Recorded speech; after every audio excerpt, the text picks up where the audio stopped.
The hangar door slid open with a metallic groan, and for a moment the assembled German engineers and pilots simply stared in silence. Before them sat the prize they had been hunting for months, a P-51 Mustang, forced down near Aachen in late April 1944, damaged but largely intact. Its silver aluminum skin gleamed under the harsh worklights, each rivet and panel line speaking of American manufacturing precision. Hauptmann Wilhelm Herget stood at the front of the group, his iron cross catching the light as he moved closer to examine the captured fighter. He had shot down 73 Allied aircraft, 14 of them heavy bombers, and in recent months had tangled with Mustangs over the Rhine. He knew this aircraft's capabilities from the receiving end of its 650 caliber machine guns. Now, for the first time, he would see what made it so devastatingly effective. What the German team discovered over the following weeks would transform their understanding of industrial warfare, aeronautical engineering, and the widening gulf between what Nazi Germany could produce and what American democracy had already achieved. This was not merely a captured aircraft, it was a mirror reflecting back everything the Luftwaffe had failed to become. Before we jump back in, tell us where you're tuning in from, and if this story touches you, make sure you're subscribed because tomorrow I've saved something extra special for you. The Mustang had come down 3 kilometers inside German lines on April 23, 1944. Second Lieutenant Robert Mitchell of the 354th Fighter Group had been escorting bombers to Brunswick when his engine began losing oil pressure. Rather than risk ditching in the North Sea, he'd turned east, hoping to reach neutral Switzerland. The Merlin engine seized 40 kilometers short of the Swiss border. Mitchell belly landed in a farmer's field, set the aircraft ablaze as per standing orders. But the fire suppression efforts of nearby Wehrmacht troops preserved much of the airframe. Within hours, Reichsmarschall Hermann Göring himself had been informed. Within 2 days, the wreckage was on a flatbed truck heading to the Luftwaffe test center at Rechlin. The directive was clear: discover what makes this aircraft superior and determine if Germany can match it. The team assembled for the examination represented the pinnacle of German aeronautical expertise. Professor Willy Messerschmitt, designer of the Bf-109 that had dominated the Battle of Britain, arrived from his offices in Augsburg. Kurt Tank, creator of the Focke-Wulf 190, travelled from Bremen. Diplom-Ingenieur Siegfried Günther, whose designs had pushed the boundaries of German aviation, came from Munich. These were not inexperienced men looking at a foreign aircraft with naive wonder. They were among the most accomplished aircraft designers in the world, responsible for fighters that had terrorized Allied pilots for years. Their assessment would be professional, thorough, and brutally honest. The first shock came before they even touched the aircraft. Oberleutnant Franz Stigler, assigned as the military liaison for the technical evaluation, had fought Mustangs over Germany since February. He walked around the captured fighter slowly, running his hand along the wing's leading edge, examining the engine cowling, peering into the wheel wells. Then he straightened and addressed the assembled group. "Gentlemen, I have engaged this aircraft in combat 7 times. Each time, it was faster, more maneuverable at altitude, and could pursue me longer than should be possible for a single-engine fighter. I believed it was simply well piloted. Now that I see it on the ground, I understand my error. This is not about piloting. This is about engineering philosophy we have fundamentally misunderstood." The examination began with the wings. German fighters of 1944 used conventional wing designs, proven, reliable, but aerodynamically dated by American standards. The Mustang's wing was different in ways that weren't immediately obvious to the eye, but were revolutionary in effect. Günther was the first to identify it. He produced a straight edge and began measuring the wing's thickness ratio at various points along its span, then calculating the position of maximum thickness. After 20 minutes of careful measurement and notation, he looked up at his colleagues. "Laminar flow. They've achieved sustained laminar flow over more than 60% of the wing surface. We've been trying to accomplish this for 3 years with minimal success. The Americans have made it production standard." Preparing and narrating this story took us a lot of time, so if you are enjoying it, subscribe to our channel. It means a lot to us. Now back to the story. The implications were staggering. In conventional wings, air flowing over the surface quickly becomes turbulent, creating a drag that robs the aircraft of speed and range. Laminar flow smooth, sheet-like airflow reduces this drag dramatically, but achieving it requires manufacturing precision. German factories could no longer maintain. The Mustang's wing wasn't just designed for laminar flow. It was manufactured to tolerances that preserved that flow in combat conditions. Each panel fit precisely to the next. Each rivet was flush-mounted and smoothed.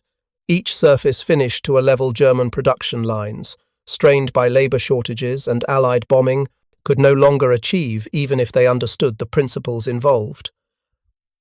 Messerschmitt examined the wing root joint, where the wing attached to the fuselage. In German fighters, this was always a compromise, a necessary interruption of airflow that created turbulence and drag. The Mustang's designers had fared the junctions so smoothly that airflow remained attached across the entire transition. He ran his fingers along the joint, feeling for the rivets he knew must be there but could barely detect. "This isn't just good engineering," he said quietly. "This is manufacturing capability we no longer possess. Even if I redesigned the 109 tomorrow with these principles, our factories couldn't build it to these tolerances. Not anymore. Not with the workforce we have now." The engine examination revealed even more troubling disparities. The Rolls-Royce Merlin 61 that powered the P-51B was not inherently superior to German engines in raw power output. The Daimler-Benz 605 that powered late-model Bf-109s produced comparable horsepower. What differed was sophistication, reliability, and most critically, the altitude at which that power remained available. The Merlin's two-stage, two-speed supercharger maintained power output above 20,000 feet, where German single-stage superchargers gasped for air. Oberingenieur August Biedermann, Germany's foremost expert on supercharger design, spent 3 days examining the Merlin's supercharger system. He photographed every component, measured every dimension, calculated gear ratios and impeller speeds. His final report, preserved in archives, was devastating in its honesty. The Merlin supercharger represents an engineering approach fundamentally different from our own. Where we have pursued maximum power at rated altitude, the British have pursued consistent power across the entire operational envelope. Their two-stage system adds weight and complexity, but provides combat power from sea level to 40,000 feet. Our engines are optimized for specific altitudes. This makes them excellent interceptors when fighting over Germany at our chosen altitude. It makes them inferior escorts, inferior long-range fighters, and inferior aircraft for projecting power into enemy airspace. The strategic implications should be obvious. We have designed engines for defensive warfare. They have designed engines for offensive operations, anywhere in the world. The fuel system revealed American thinking about range that German designers had never seriously considered. The Mustang carried 184 gallons of internal fuel in carefully positioned tanks that maintained proper center of gravity as fuel burned off. Additional drop tanks could be carried under the wings 75-gallon, 108-gallon, or even 150-gallon tanks for maximum range missions. The plumbing system that fed fuel from these external tanks to the engine was elegantly simple, reliable, and designed to be serviced by mechanics with basic training. Herget, examining the fuel selector valve in the cockpit, recognized what this meant. They designed this aircraft from the beginning as a long-range fighter. Every system supports that mission. Our fighters are designed for short, high-intensity combat over Germany. We can add drop tanks, but the aircraft aren't optimized for long-range operations. This isn't a modification or an improvement. This is a different design philosophy. The weapon system illustrated yet another advantage. 6 AN M250 caliber machine guns, 3 in each wing, with 380 rounds per gun for the inboard weapons and 270 rounds for the outboard guns. Total ammunition load, 1,880 rounds. Rate of fire, 850 rounds per minute per gun. Combined rate of 5,100 rounds per minute. German fighters typically carried one or two 20mm cannon with perhaps 120 rounds total, supplemented by machine guns. The German weapons hit harder per round, but the American system provided overwhelming volume of fire. Hauptmann Heinz Nock, who had transitioned from Bf-109s to the jet-powered Me-262, examined the Mustang's gun installation with particular interest. He had survived encounters with Mustangs by using his superior speed to attack and escape, before the American pilots could bring their guns to bear. Now, seeing the installation up close, he understood what he'd been facing. Look at the ammunition feed system. Look at the breech mechanisms. These are machine guns designed for mass production, designed to be maintained in field conditions, designed to keep firing. Our Mauser cannon are magnificent weapons when they work, but they jam, they require skilled armourers, and we never have enough ammunition. The Americans have chosen reliability and volume over hitting power. In a prolonged dogfight, their choice is superior. Our cannon give us a few seconds of devastating fire. Their machine guns give them 30 seconds of continuous fire. In combat, 30 seconds is an eternity. The cockpit examination provided insights into American thinking about pilot workload and ergonomics. German fighters had functional cockpits, but they required constant pilot attention. Engine management alone demanded monitoring of multiple gauges and frequent adjustment of mixture, propeller pitch, and supercharger settings. The Mustang's cockpit seemed almost casual by comparison. The engine controls were largely automatic. The Merlin maintained proper mixture across altitude changes without pilot input. The constant speed propeller automatically adjusted pitch to maintain optimal RPM. Fuel management was simplified to a selector valve with clearly marked positions. The instrumentation was comprehensive but arranged logically. Tank examined the cockpit layout for over an hour, sitting in the pilot's seat despite the tight fit, reaching for controls, checking sight lines to instruments. When he climbed out, his assessment was frank. They have automated everything that can be automated. They have simplified everything that can be simplified.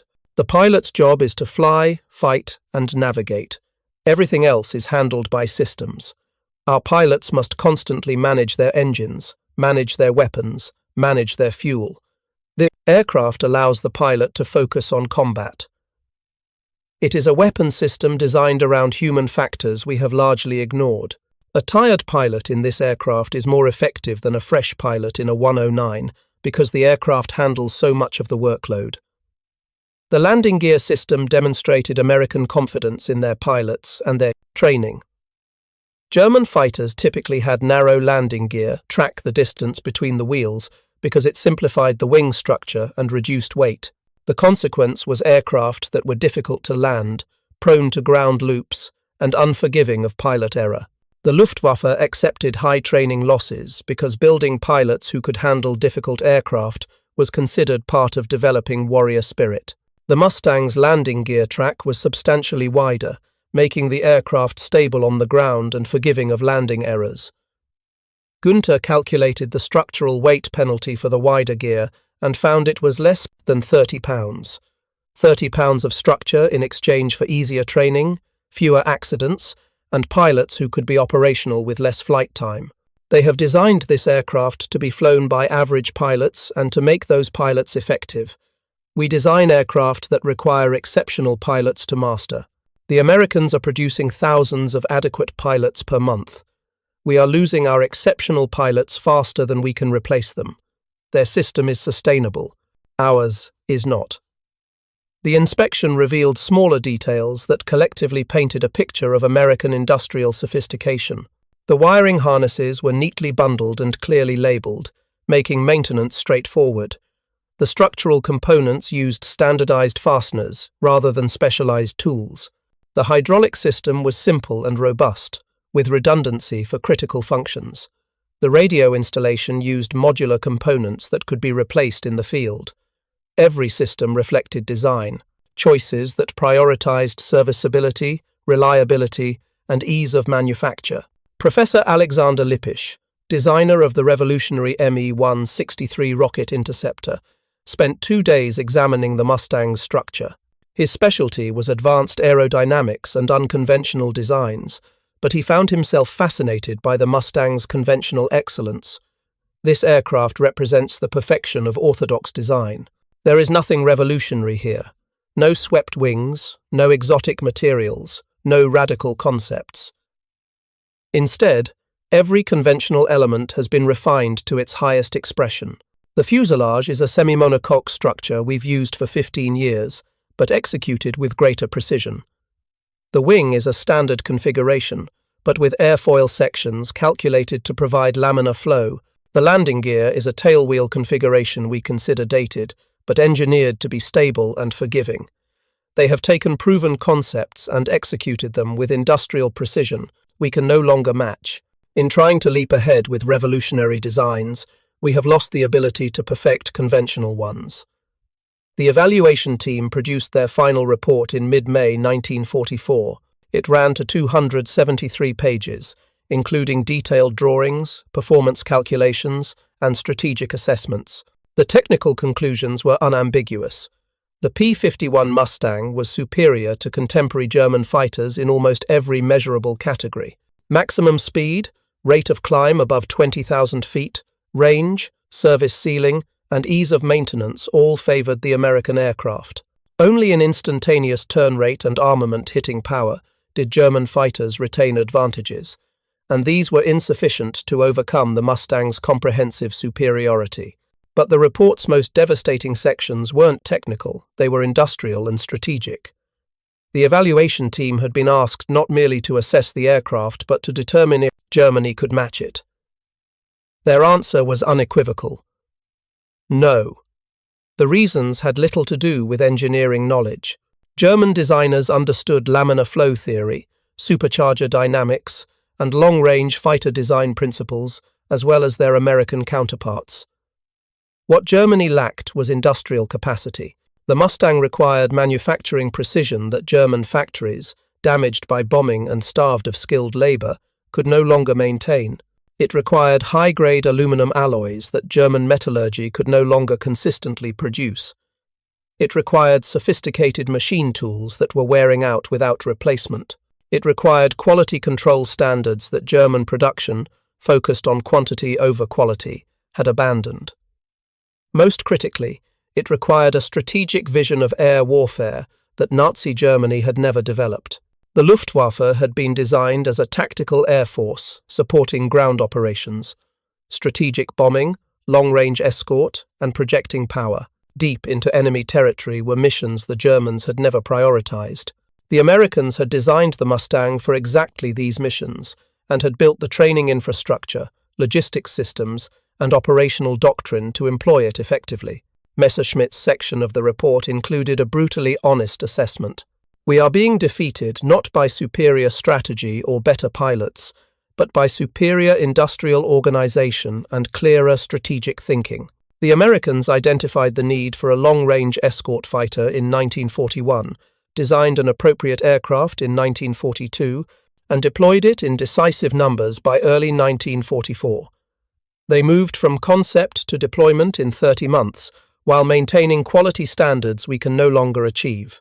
We have designed excellent aircraft, the Me-262 proves our technical capability, but we cannot produce them in meaningful numbers with acceptable quality. The Americans can and have. This is the difference that will determine the war's outcome. The report reached Goering's desk on May 18, 1944. His response, recorded by his adjutant, revealed the depth of denial at the highest levels of Nazi leadership. These engineers see one captured aircraft and conclude, "We have lost the war." They do not account for German spirit, for our willingness to sacrifice, for the inevitable wonder weapons that will turn the tide. One American fighter means nothing against the determination of the German people. The report was classified and filed. No changes in German fighter production priorities resulted. The engineers who had authored it returned to their duties, knowing that their professional assessment would be ignored for ideological reasons. Several of them, interviewed after the war, described this moment as when they knew Germany had lost, not when the report revealed German inferiority, but when the leadership refused to act on that revelation. The captured Mustang itself met an ignominious end. Test pilot Hans Fay flew it 6 times in June 1944, comparing its performance against the Bf-109 G14 and FW-190A8. His reports confirmed everything the engineering evaluation had concluded. The Mustang was faster, climbed better at altitude, and had vastly superior range. On June 23, during the 7th test flight, Fay pushed the aircraft to its limits in a dive, attempting to determine maximum speed. At approximately 550 miles per hour, the airframe began experiencing compressibility effects that neither Fay nor German engineers understood. The aircraft entered an uncontrolled dive. Fay bailed out at 8,000 feet. The Mustang impacted in a forest north of Rechlin, destroying itself completely. The irony was noted by several observers. The most advanced fighter the Luftwaffe had captured was destroyed not by enemy action, but by German testing that exceeded the pilot's understanding of high-speed aerodynamics.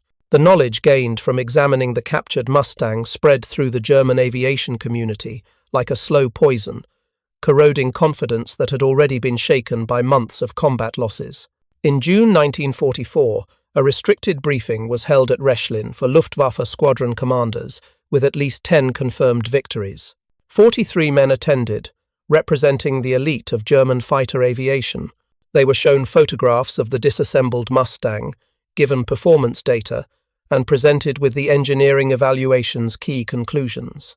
The briefing was intended to prepare them for what they would face in the skies over Germany. Instead, it demoralized them in ways enemy action had not. Hauptmann Johannes Naumann, who commanded the 2nd Gruppe of Jagdgeschwader 3, left the briefing and wrote a letter to his wife that evening.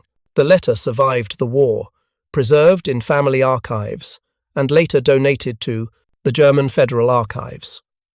In the letter, Naumann described what he had learned with the precision of a trained engineer. He had studied aeronautical engineering at Berlin Technical University before the war. "We have been flying against an aircraft that represents industrial capabilities we cannot match. This is not about courage or skill. This is about a nation that can design, test, and mass-produce a sophisticated fighter aircraft while simultaneously building thousands of bombers, training tens of thousands of pilots, and supporting ground forces on multiple continents. We are fighting not just American pilots, but American industry, and that is a battle we cannot win in the air." The letter went on to describe his growing certainty that Germany had lost the war, that continued fighting only delayed the inevitable, and that the leadership either did not understand this or refused to acknowledge it. Naumann died 3 weeks later, shot down by a Mustang of the 352nd Fighter Group over Magdeburg. His wife never received the letter. It was intercepted by military censors and filed as evidence of defeatism. After the war, his widow found it while researching her husband's service and recognized that he had been right about everything. The captured Mustang's examination had revealed not just technical superiority, but something more psychologically devastating evidence of American strategic thinking that was fundamentally different from German approaches. The Luftwaffe had built an air force optimized for short, violent campaigns, supporting rapid ground advances. The Blitzkrieg doctrine required tactical air superiority, close air support, and interdiction of enemy forces near the battlefield. It did not require long-range fighters, strategic bombing capabilities, or the ability to project power across oceans. This approach had worked brilliantly in Poland, France, and the early phases of the Russian campaign. But it was not a system designed for sustained, multi-year industrial warfare against enemies with greater resources. The Americans had built an air force for exactly that type of conflict. They had anticipated needing to fight across vast distances, had designed aircraft for long-range operations, and had created training and logistics systems to support sustained campaigns. The Mustang was not an isolated achievement, but part of a comprehensive strategic vision. This difference in thinking was more threatening than any technical specification. Major Heinz Baer, one of Germany's most successful fighter pilots with 220 victories, examined the engineering report in early June and immediately understood its broader implications. Bear had fought in every theatre of the European War, the Battle of Britain, the Eastern Front, North Africa, and now the defence of the Reich. He had seen German tactical excellence overcome material disadvantages many times, but the Mustang represented something different. It was not a weapon that could be countered by superior tactics or pilot skill. It was the product of an industrial and strategic system that Germany could not match. Bear wrote in his diary that evening, a diary that survived the war and was published in the 1960s. The Mustang is not merely a better fighter. It is evidence of an enemy that thinks about warfare more clearly than we do. They identified their strategic requirements, developed technology to meet those requirements, and deployed it with remarkable speed. We have been reactive, responding to threats rather than anticipating them. This is why we are losing. The psychological impact of understanding what the Mustang represented extended beyond the fighter-pilot community.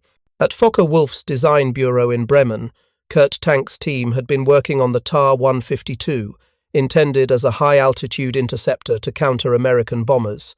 The design was sophisticated, featuring a pressurized cockpit, advanced supercharger system, and aerodynamic refinements that promised performance matching or exceeding the Mustang.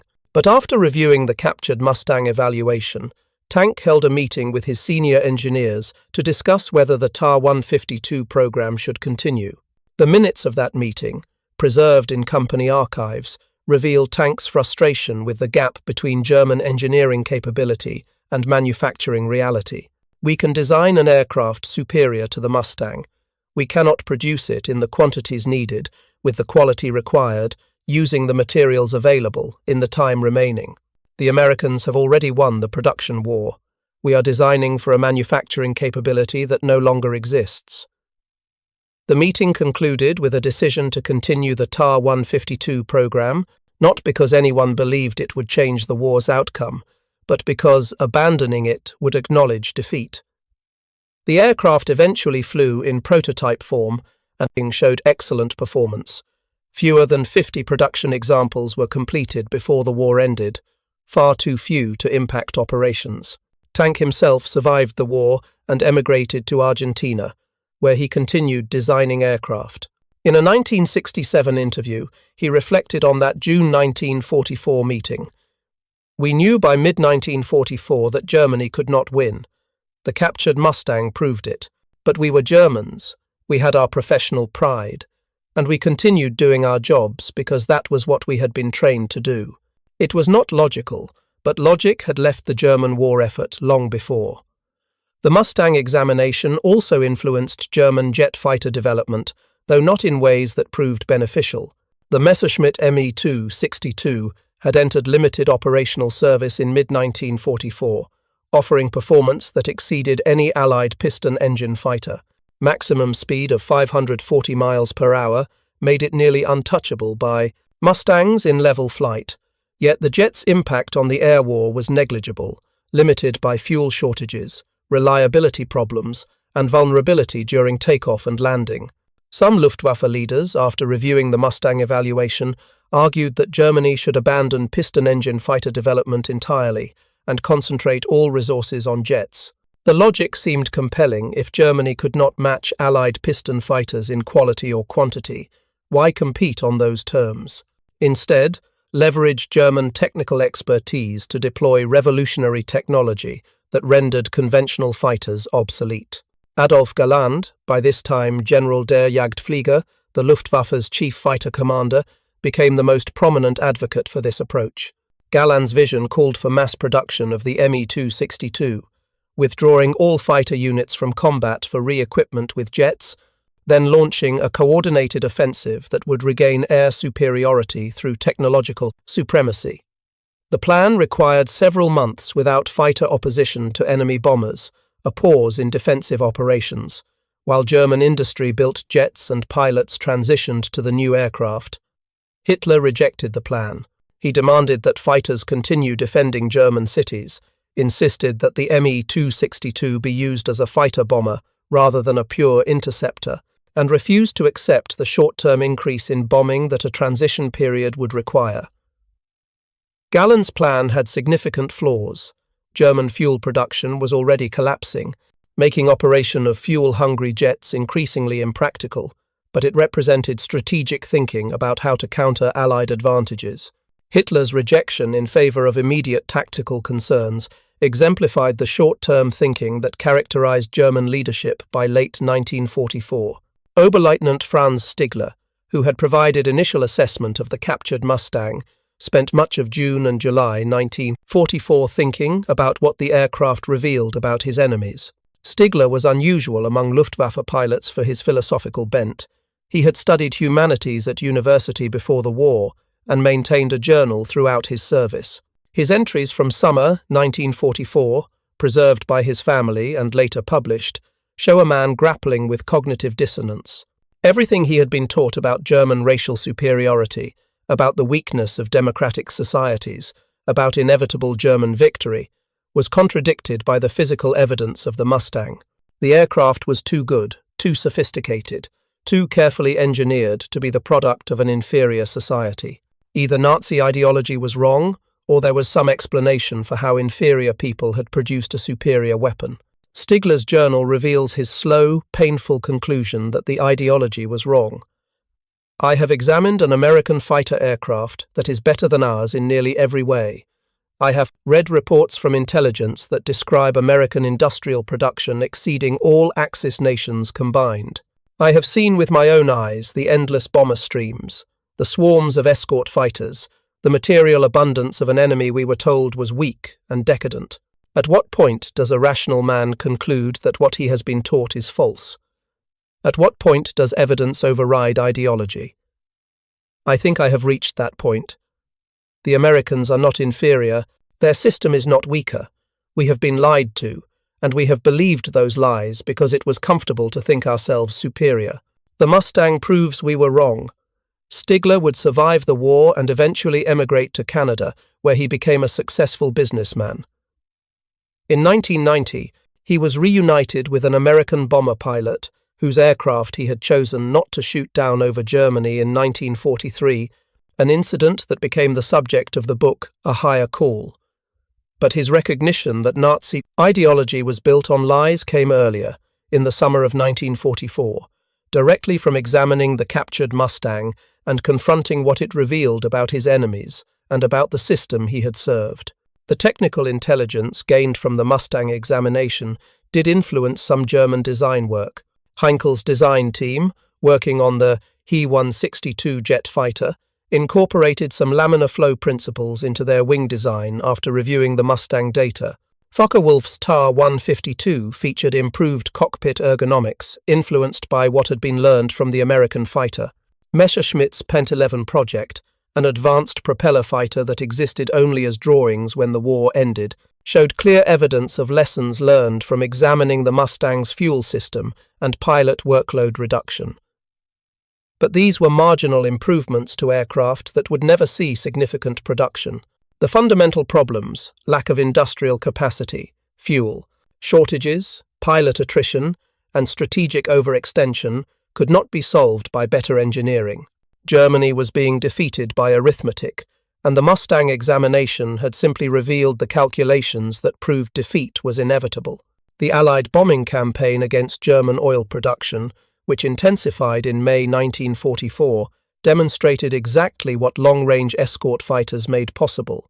Synthetic fuel plants at Leuna, Pörlitz, Brooks, and other sites came under sustained attack, with Mustangs providing escort throughout. German fighters attempting to defend these critical targets found themselves outnumbered and outperformed by American escorts that could remain in the combat area longer than the defenders. Oil production, which had peaked at 192,000 tons in March 1944, fell to 54,000 tons by June and just 35,000 tons by September. The Luftwaffe, starved of fuel, increasingly left its aircraft on the ground. Training flights ceased entirely. Combat sorties were limited to the most critical situations.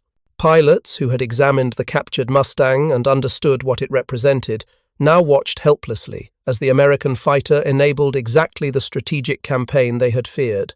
Hauptmann Wilhelm Herget, who had been present for the initial examination, flew his final combat mission on August 4, 1944. He engaged a formation of Mustangs from the 357th Fighter Group over Munich. His Bf 109 G14 was outperformed in every phase of the engagement.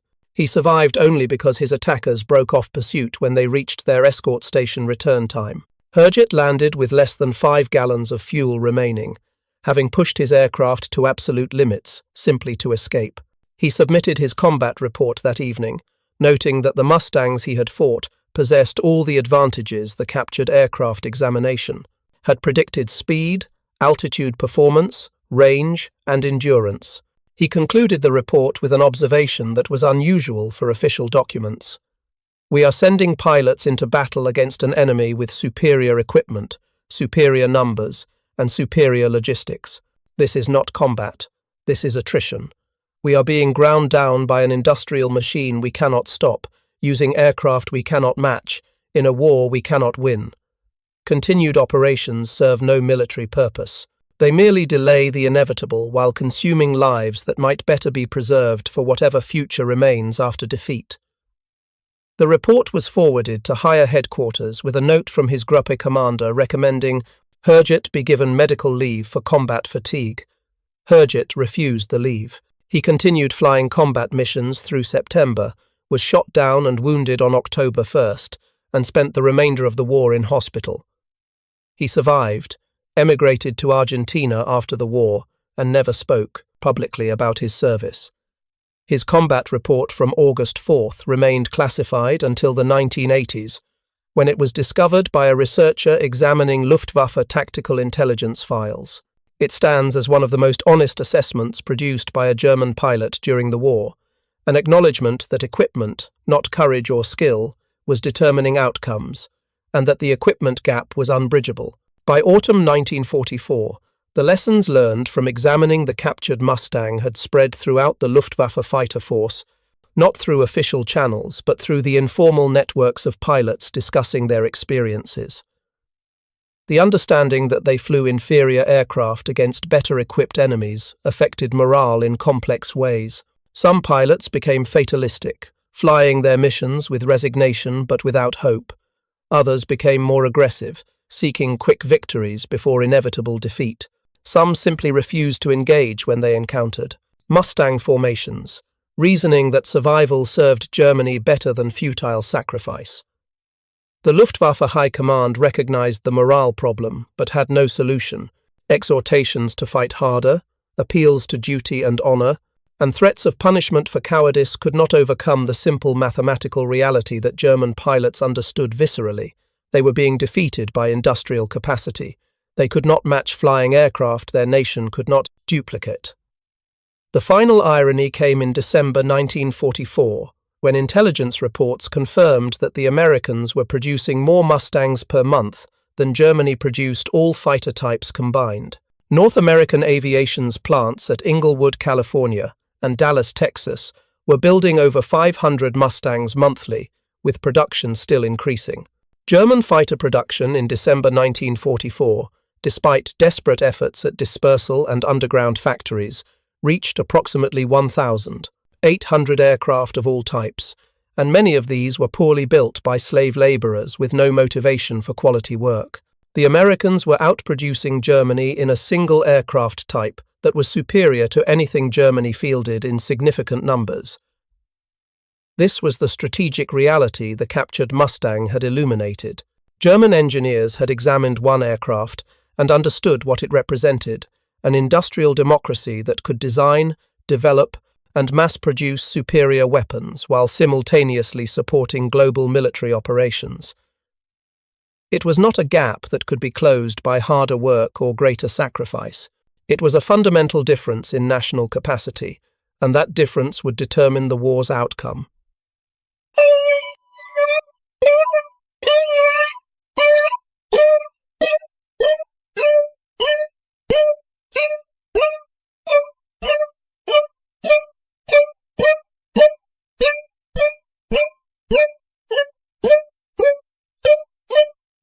By December, that knowledge had spread through the Luftwaffe like a virus.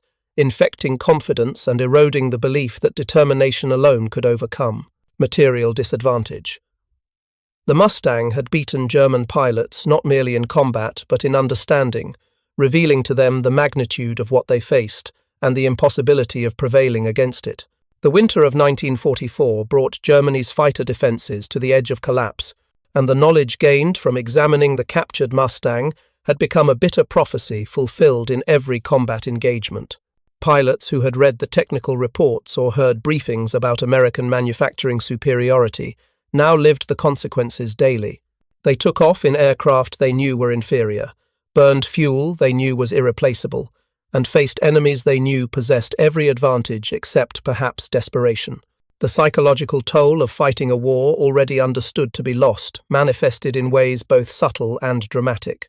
Some pilots became meticulous in their pre-flight preparations, as if perfect execution of procedure could compensate for material disadvantage. Others grew careless, reasoning that fate would determine outcomes regardless of their actions.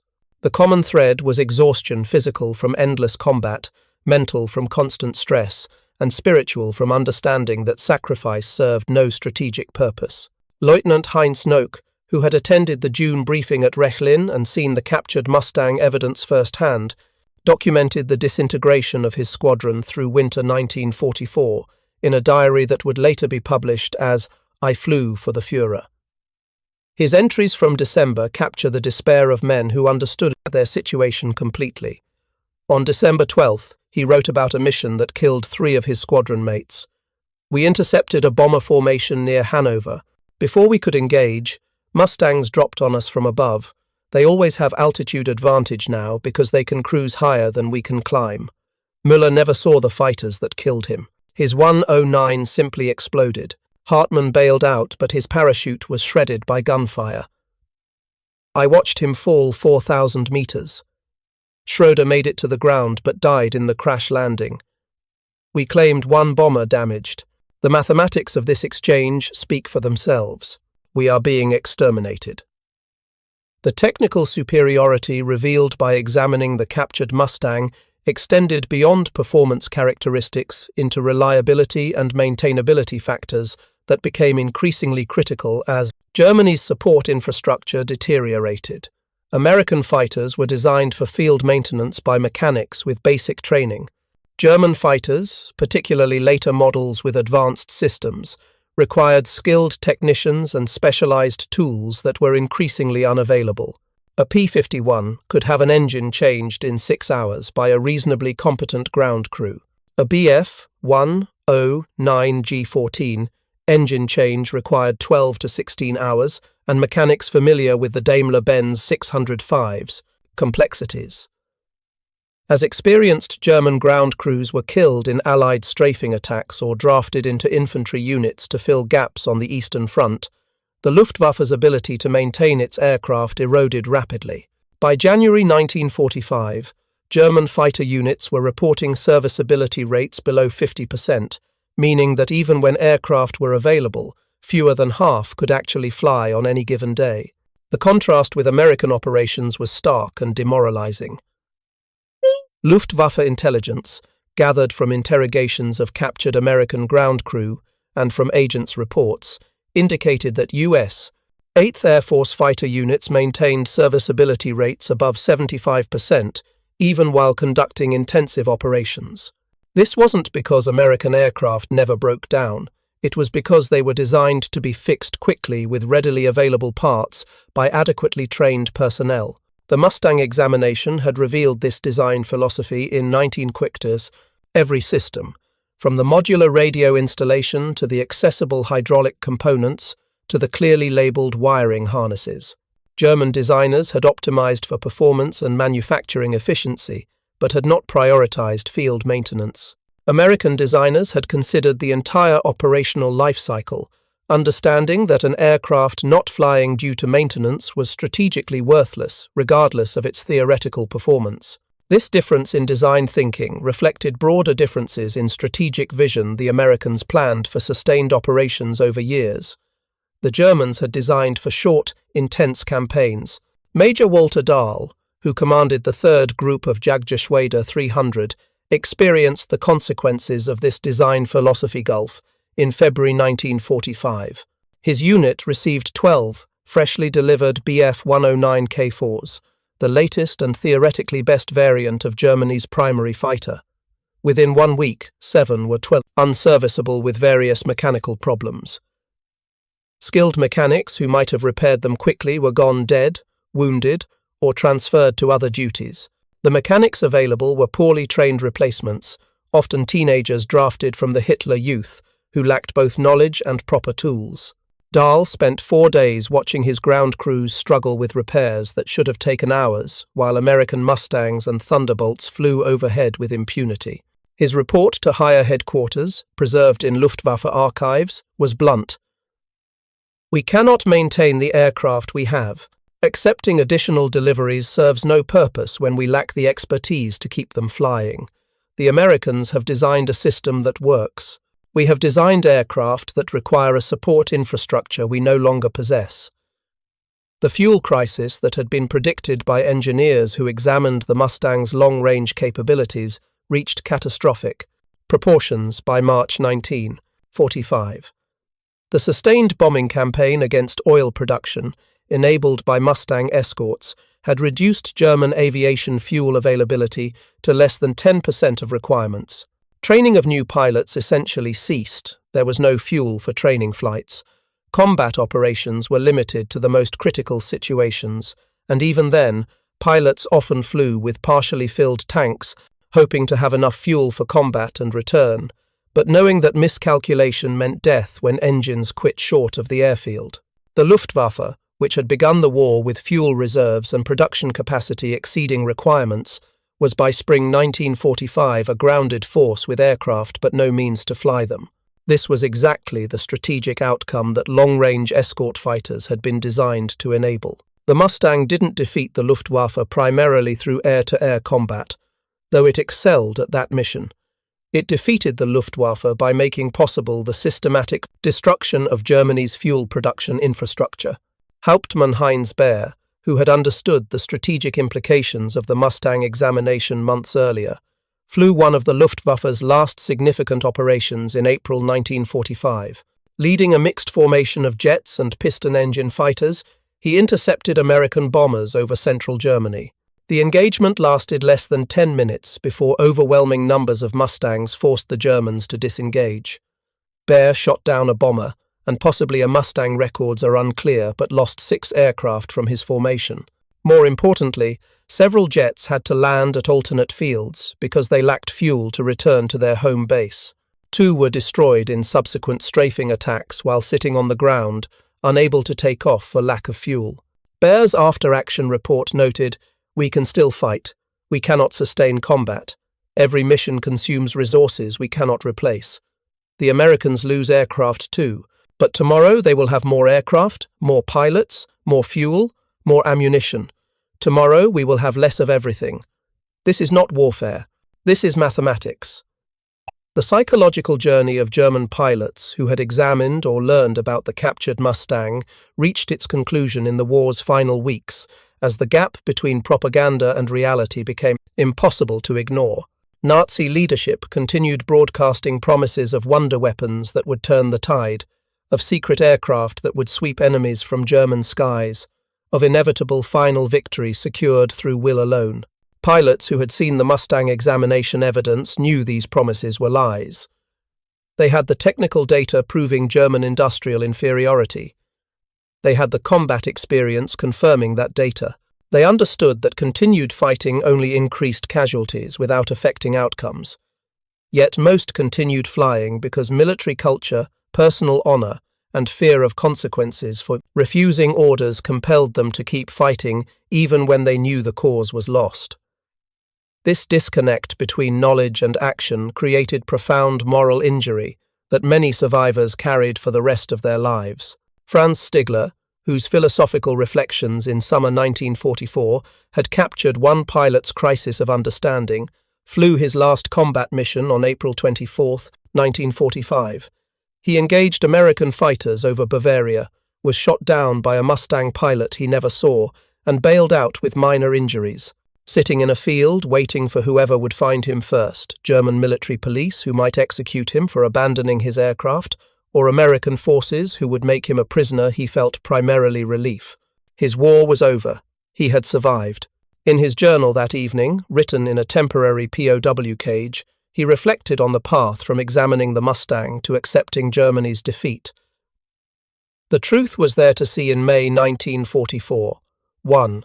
American fighter aircraft, damaged and captured, told the story of how this war would end. We had been defeated by an enemy with greater resources, clearer strategy, and better implementation. The Mustang was not just a superior weapon, it was evidence of a superior system. I fought on for 11 more months, knowing this, because I was a German officer, and that was my duty. But I knew. We all knew. The Mustang showed us our future, and we flew toward it anyway because there was no other choice. The final statistics of the air war validated everything the captured Mustang examination had revealed. The United States produced 15,486 P-51 Mustangs during the war. Germany produced approximately 34,000 Bf-109s and nearly 20,000 FW-190s of all variants, seemingly more than enough to counter American production. But numbers told only part of the story. By 1945, German fighters were increasingly built by slave laborers sabotaging production when possible, assembled with substitute materials that degraded performance, and often delivered with defects that made them dangerous to fly. Quality control had collapsed. Manufacturing precision that the Mustang examination revealed as critical to performance was absent from late-war German production. An American Mustang built in March 1945 performed identically to one built in December 1943. A German fighter built in March 1945 was often inferior to the same model, built a year earlier, same designation, degraded capability, because the industrial system producing it was disintegrating. The human cost of continuing operations after German pilots understood they could not win was staggering and unnecessary. From January through May 1945, the Luftwaffe lost approximately 2,500 pilots, killed or missing men who died in combat that served no strategic purpose, against enemies flying superior aircraft their own nation could not match. Many of these pilots were teenagers with minimal training, sent into battle in worn-out aircraft against experienced Allied pilots in fresh Mustangs, Thunderbolts, and Tempests. The kill ratios of this period were obscene. Allied fighters were claiming 10, 15, sometimes 20 victories for each loss. This wasn't combat between equals.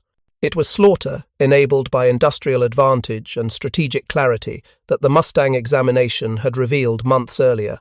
The knowledge that continued operations were futile made every death feel particularly tragic to the survivors who understood that nothing was being accomplished by continued sacrifice. Some German pilots refused to accept what the Mustang examination revealed and continued believing that will and determination could overcome material disadvantage. These men flew aggressively until they were killed or captured, dying in defense of beliefs that evidence contradicted. Others accepted the reality of German defeat but continued fighting out of loyalty to comrades, personal honor, or fear of consequences for refusing orders. They flew cautiously, trying to survive until war's end, accomplishing little militarily, but avoiding adding their names to casualty lists. A few refused to fly once they understood the war was lost, accepting courts-martial or execution rather than participating in futile operations. The documentary record preserves examples of each response, revealing how the same evidence, the captured Mustang's demonstration of Allied superiority, produced different reactions depending on individual psychology, ideology, and moral framework. After Germany's surrender in May 1945, Allied technical intelligence teams descended on German aviation facilities seeking advanced technology to exploit or understand. They found evidence of sophisticated designs, swept-wing jets, rocket fighters, advanced radar systems that confirmed German engineering excellence. But they also found what the captured Mustang examination had revealed. German manufacturing capability had collapsed, quality control was absent, and even sophisticated designs existed mostly on paper rather than in operational form. American investigators interviewed German engineers and designers extensively, seeking to understand how a nation with such technical capability had lost the air war so completely. The answer, articulated by multiple interviewees independently, came back to industrial organization and strategic vision. Germany had designed excellent individual aircraft, but had not built an aviation industry optimized for sustained mass production. The Americans had done both, and the Mustang exemplified their success. Kurt Tank, interviewed by American technical intelligence officers in June 1945, was characteristically blunt in his assessment. "You won because you understood modern warfare better than we did. The Mustang proved it. You identified what you needed, a long-range escort fighter, and you built it in quantity with consistent quality. We never clearly identified what we needed because our leadership never understood strategic air warfare. We built what Hitler wanted, not what military necessity required." The Mustang examination taught us what we should have known from the beginning. Industrial capacity and clear strategic thinking win wars, not engineering elegance or pilot courage. You had both capacity and clarity. We had neither. Willy Messerschmitt, whose Bf-109 had been Germany's primary fighter throughout the war, offered a similar conclusion when interviewed in August 1945. The Americans made fewer mistakes than we did. Their industrial planning was superior. Their strategic vision was clearer. Their execution was more consistent. The Mustang demonstrated all of these advantages in one aircraft. We could have designed something similar, the technical knowledge existed. But we could not have produced it in the quantities needed with the quality required using the industrial infrastructure we had. This was not a failure of engineering. This was a failure of national industrial organization, and that failure determined the war's outcome.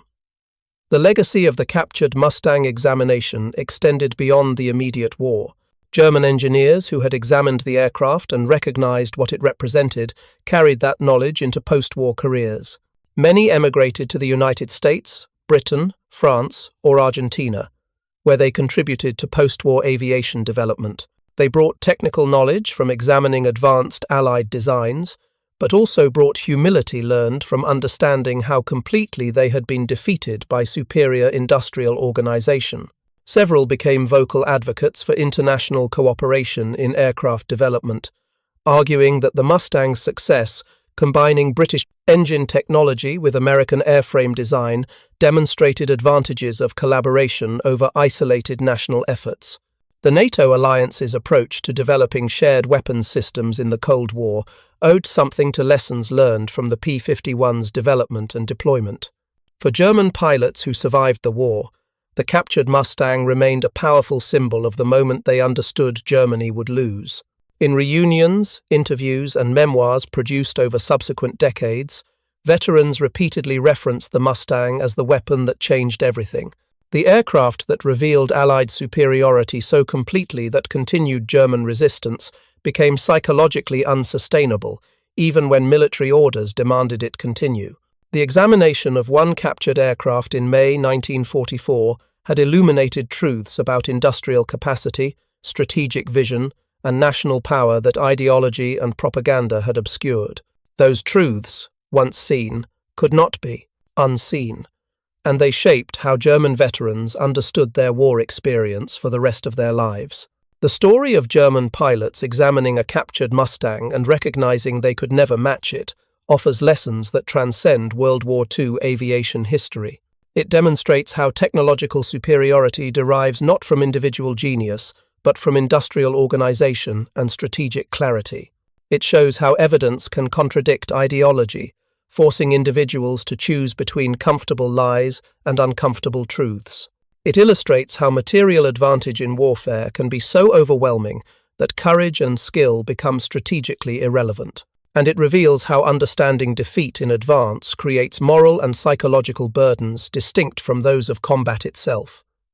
The knowledge that continued fighting serves no purpose except to delay inevitable outcomes while consuming lives that might otherwise survive.